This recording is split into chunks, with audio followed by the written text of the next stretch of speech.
Shaina, connecting call for you.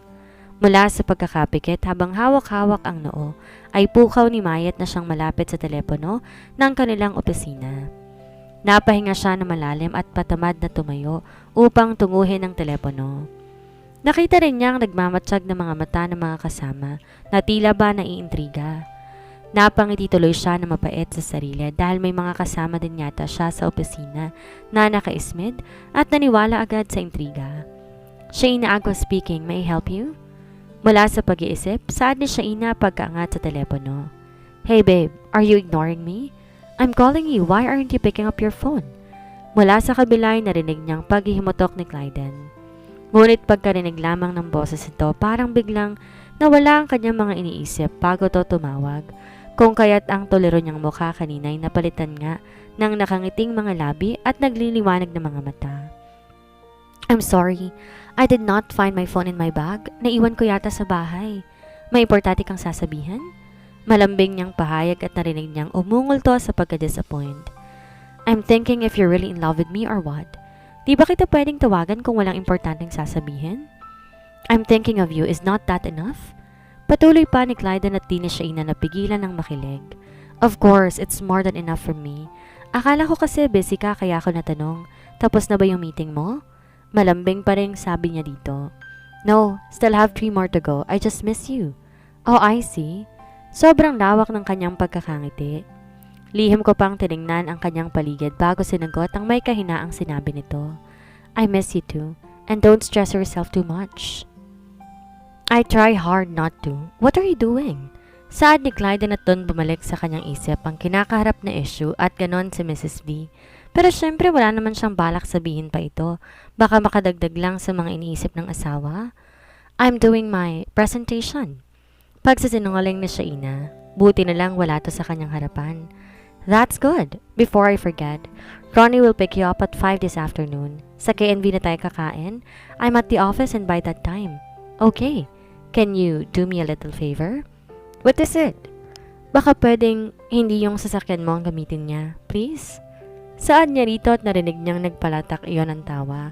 Ngunit naintindihan naman niyo ni Clyden. Okay. Your wish is my command, my queen. Thank you. No, thank me later. Makahulugang to John ni Clyden kung kahit di niya napigilang mapablush. I'm sure I made you blush again, my love. How I wish nandyan ako sa harap mo ngayon. I so love seeing you blushing. Confirmed. You're the most conceited man I know. Saad niya ay nagyan narinig niya ang malakas na pagtawa nito. You made my day, woman. Anyway, I'll go ahead. Dumating na yata ang hinihintay namin. Okay, sige. Thanks for your call. Bye. Hep? Bye what? Take care. I can't wait to see you. And I miss you? Really? Why can't you say that you love me? Oh, sorry. I love you. Good. Now put the phone down. Okay. Wika ni Shaina sa sobrang kilig. Natampalang noon na makita si Carla na sobrang puzzled sa kinikilos niya. Bigla tuloy siyang nagseryoso at tila walang nangyaring kilig moments, tinungo ang kanyang upuan. Gusto niya tuloy murahin ang sarili dahil sa kinasasangkotang issue. May gana pa siyang kilig-kilig. No doubt na kahit anumang masamang isyong kakaharapin, si Clyden Villacorda talaga ang kanyang pill. Namimiss niya tuloy ang asawa kahit kaninang umaga lang sila huling nagkita. Kasalukuyan tong may meeting sa iba't ibang companies pero he finds time para makausap siya. Gusto niyang isipin na he's fallen for her kaso meron tong girlfriend na sobrang minamahal. I wonder how Mr. Villacorda shake that attractive knee of yours. Mula sa kabilang hilera, isang mapang-uyam na salita mula sa matangkad na lalaki. Hindi niya kilala pero naka-uniform gaya ng sa kanya kaya't siguradong empleyado rin ng A&B ito. After all, nasa A&B canteen naman sila. Past 12 ng tanghali at nagkayaan sila ni Carla na sa kantin na lamang sila kakain. Tiningnan niya ang matangkad na lalaki. Gwapo naman. Halatang respetado, pera na lang ang bunganga nito. Tinitigan niya to ngunit malisyosong tiningnan siya ng lalaki mula ulo hanggang paa. Sa inis, iniwan niya to. Saka to walang lingon likod pinuntahan na nakaupo ng kaibigan. Huminga pa siya na malalim bago ibaba sa mesa ang pagkain at umupo sa harap nito. Susubo pa lang ng pinamiling pagkain, may dumating ng juice sa kanilang table. Para daw to sa kanya, sabi ng serbidora, at tinuro ang kinaroroonan ng lalaking kanina, nagsasalita ng malisyoso sa kanya. Tinaas pa man din ito ang hawak na baso habang nakatingin na nakakaloko sa kanya. Michael De Vera, one of the board of directors. He is the head of the engineering department. Pagbibigay ng information ni Carla sa kanya. Mataas pa lang posisyon kaya pala ganun ka-arogante. But who cares? Gusto nga niyang bigyan ng punch ang pagmumukha nito. How about going out after work? Di pa man sila nakakaumpisa ng pagkain, nakalapit na ang lalaki. Napaka-presko ng dating ng lalaki at nakakasuka para kay Shaina, ang ganong klase ng lalaki. Tinadyakan siya sa paa ni Carla ngunit tumigas ang kanyang mukha. I'm sorry sir, to whom you're talking to? Si Carla nang di mahintay ang kanyang response. Mataas ang posisyon nito sa kumpanya and as much as possible, ayaw nitong ma-offend dahil sa pambabaliwala ng kaibigan. I'm talking to her. Saad nito at saka humarap ito sa kanya. Oh, ako po pala kausap niyo sir. Ano nga po ulit sinasabi niyo? Sarkastikong pahayag ni Shaina sa lalaki, ngunit sa halip na mainis yon, ngumiti pa ng sobrang lawak. I'm Michael De Vera, board of director and I want to take you out tonight. Preskong pahayag nito kaya tumaas lahat ng dugo sa kanyang mukha. Yabang-yabang. Ni hindi tinanong kung okay ba sa kanya. I'm sorry sir, with due respect, hindi po ako pagkain na tinitake out, if you excuse me. Oh, playing hard to get. Name your price. Saad ng lalaki at di siya makapaniwala sa tinura nito. Tiningnan niya to ng matalim habang kimkim na kimkim ang kamao. How dare this person talk to her like this? I'm sorry. Kung magkakamali ang tabas ng dila nito, ito na ang kauna-unahang masasapak niya ng pagmumukha. Pero tumawa to na nakakaloko. At kung pwede lang pagsasapakin niya ang pagmumukha nito para matauhan. Sa halip, inis siyang nagmarcha palayo na walang pakialam sa mga taong nooy nakatingin na sa kanila. Nagsisipag bulungan ng iba samantalang nagtatawanan naman ng iba habang ilan naman ay patay mali siya tumingin sa kanya. Agad na siya inang tinungong elevator at dalidali o musti sa papasarang pintuan nito. Narinig pa niyang nagsitinginan sa isa't isa ang mga naroon samantalang nagbubulungan ng iba pa. Sino mag-aakala, isa pala siyang santa-santita. Yung mga pinapamigay niya sa batang lansangan at utilities galing pala sa pakikipag-ano niya. Tama ka dyan, ang dumi ng mukha ng A&B dahil sa kanya. Di pa pala natatapos ang stress niya pati sa elevator marami ring marites. Kunwari na lang wala siyang narinig. Kaya pagkabukas ng elevator siya na ang unang lumabas. Pero napatigil siya na maramdaman may humawak sa dulo ng kanyang buhok. Hindi siya sigurado kung intentional yon or hindi, pero gusto niyang i-confirm kung kaya nag-turn around siya paharap sa kanyang likod. And right there, isang babaeng hindi naman masyadong katangkaran, ngunit ang dalawang kilay animoy nasa noo dahil sa panghe-head to foot sa kanya. What? Pabalang nasaad nito na akala mo hindi matitibag. I'm just wondering if you like my hair? Sarkasikong pahayag ni Shaina dito, na hindi man lang nakitaan ng pagkatakot sa asta nito. Your hair is filthy. Tamang-tama, terno sila ng katawan mo. Manghang pahayag nito. Napakayom sa Shaina ng kanyang kamao.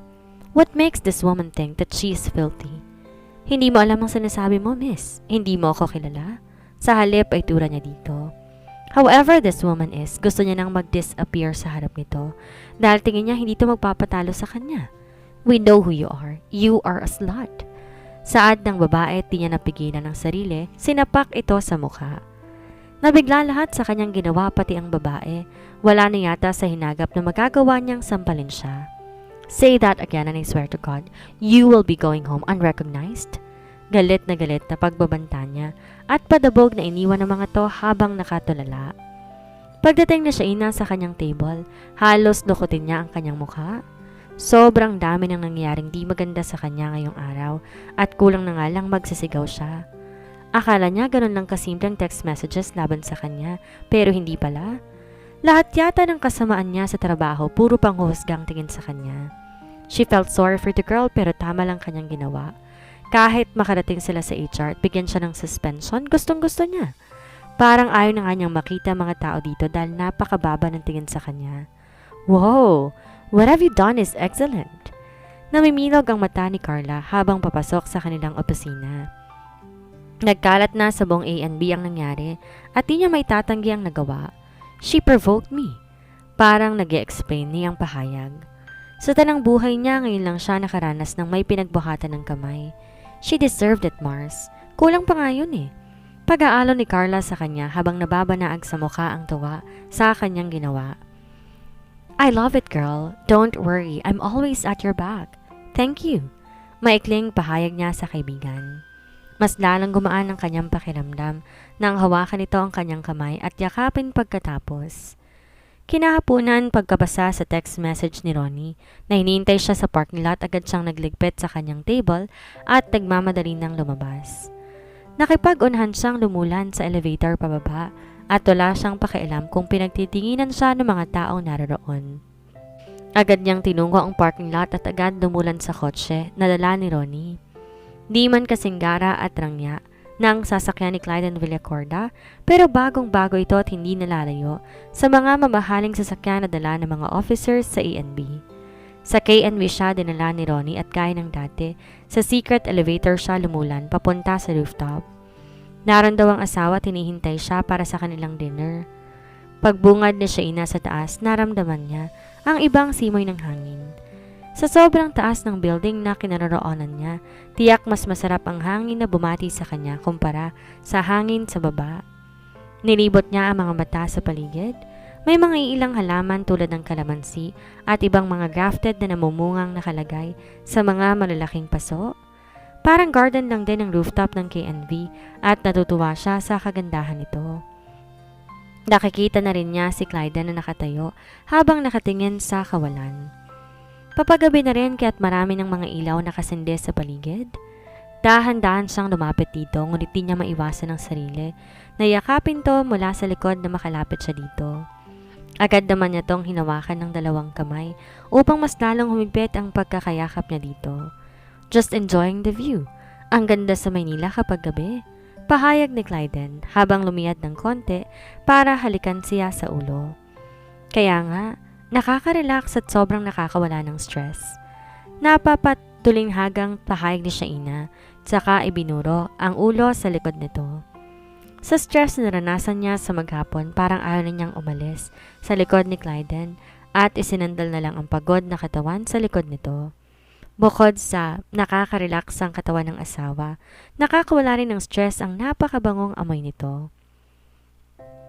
Narinig niyang nagpalatak na mahinang tawa si Clyden, ngunit hinayaan naman siya nitong sumandal dito sa likod ng ilang minuto. Where is your stress coming from? Parang bigat-bigat ng katawan mo. Di man seryoso ngunit may pag-aalala naman sa tono ng asawa. Mula sa pagkakapulupot ni Shaina sa humarap si Clyden dito. Are you okay? Ani Clyden na inangat ang kanyang mukha mula sa dalawang palad nito. Yeah, I'm just a little bit tired. Makatotohanang pahayag ni Shaina kung kaya't niyakap siya ng binata at saka hinalik-halikan sa ulo. Submit your resignation tomorrow. Ha? Uy, ano ka ba? Napagod lang ako, no? Saad niyan agad na buhay ng dugo at pasimpleng tinulak si Clyden. Kesa naman mapagod ka ng ganyan. No way, pahinga lang to, hindi pa resign. Pagmamaktol niya at natatawang inakbayan siya ng asawa. Sabi mo mahal mo ako. Oo. Then do as I say. Ay, wag naman ganyan, please. I want to work. I love my work. And me? Of course, I love you more than anything else. Kahit ano na lang, wag lang yung work ko, please. Tell me, why? Mabuburo lang ako sa bahay eh. Ayoko yung walang ginagawa. Then, be my wife. Sa pakiwari ni Shaina, parang nag-slow motion ang galaw ng paligid pagkarinig sa sinabi nito.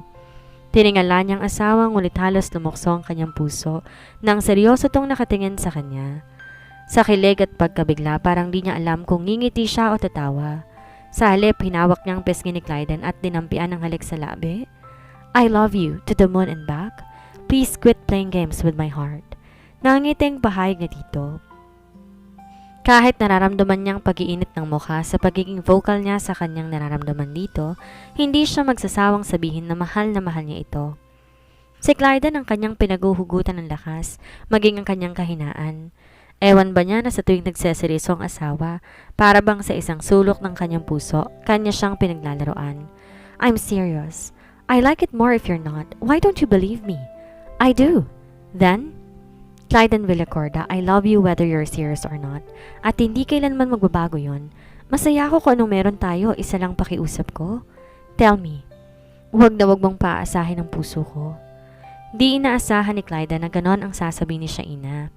With her jolly face, sweet smile, and very vocal of her love, bakit parang sakit sa dibdib na marinig ang katagang yon sa asawa?